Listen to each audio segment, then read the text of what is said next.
Prenez bien soin de vous, respectez les consignes de sécurité. Voici venir la suggestion cinéphile numéro 11 de l'Odyssée, parce que vous le savez, dans cette période de distanciation sociale, nous avons choisi de pratiquer la proximité cinéphilique. Un film aujourd'hui qui est un chef-d'œuvre tout récent, mais déjà un chef-d'œuvre, Parasite de Bong Joon-ho, prononciation non garantie, qui a un point commun avec Campas et Cigogne, dont j'ai déjà précédemment parlé, c'est d'avoir eu à la fois la Palme d'Or du Festival de Cannes et l'Oscar du meilleur film à Hollywood. Pour introduire ce film, dont l'actualité est évidente, eh bien, je voudrais juste rappeler cette très belle formule de Voltaire.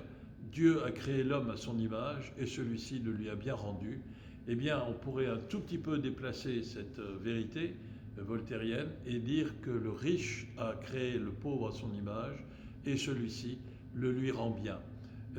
En réalité, le film parle bien sûr de la fracture sociale, mais pas en opposant uniquement deux groupes sociaux, les riches d'un côté et leurs très belles villas, et les pauvres en situation de précarité de l'autre, mais de montrer la fracture dans laquelle les uns et les autres basculent, dès lors qu'on est dans une époque où on fétichise exclusivement la recherche de l'argent. On est dans un monde où, pour les riches, dès lors, où les pauvres sont à disposition pour satisfaire leurs besoins, voire leurs caprices, et pour les pauvres, eh bien, rien n'exclut de se chamailler, de se faire la guerre les uns contre les autres pour arracher quelques miettes que veulent bien laisser tomber derrière eux les riches. Et donc ce film parle au fond de deux univers, deux maisons, la villa des riches et puis un appartement qui est en sous-sol et qui est vraiment plus bas que tout, où dès lors qu'il y a des inondations ou des pluies très fortes, eh bien l'appartement est inondé par le blocage des canalisations et par des eaux, bref. Le film est très très fort parce qu'il se contente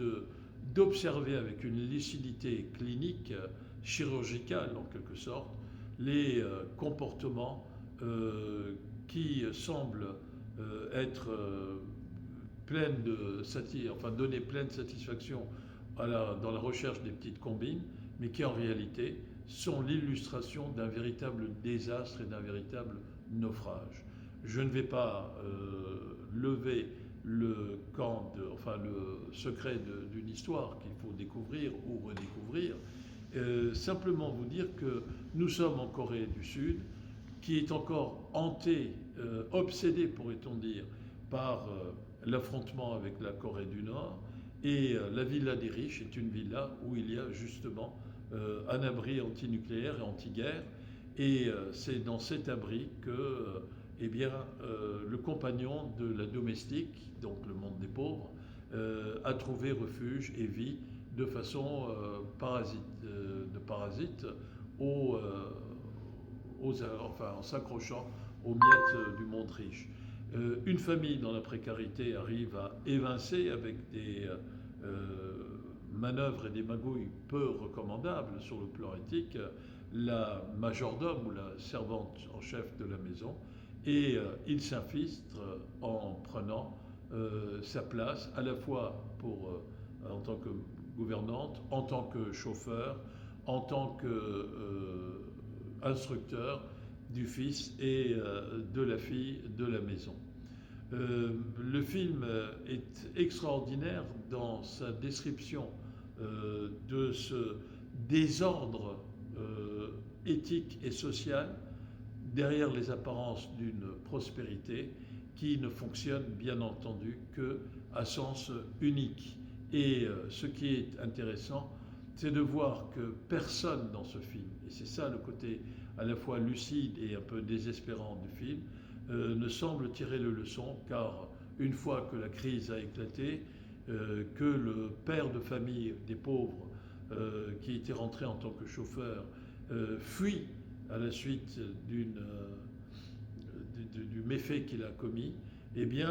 son fils n'a d'autre capacité à imaginer un futur permettant le regroupement de la famille qu'en rêvant, rêve évidemment impossible,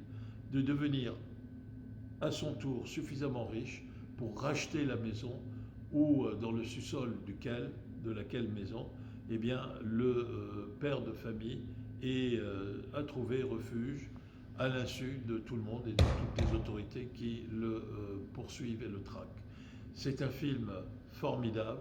c'est un film à voir, c'est un film d'actualité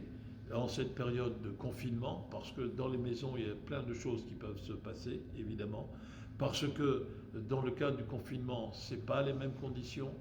dans lesquelles l'on se retrouve si l'on habite à 150 ou 200 mètres carrés ou si l'on habite à plusieurs, à 30 ou 35 mètres carrés. Et c'est là que le cinéma nous donne à réfléchir, parce que nous sommes dans une période de naufrage d'un modèle ultra-libéral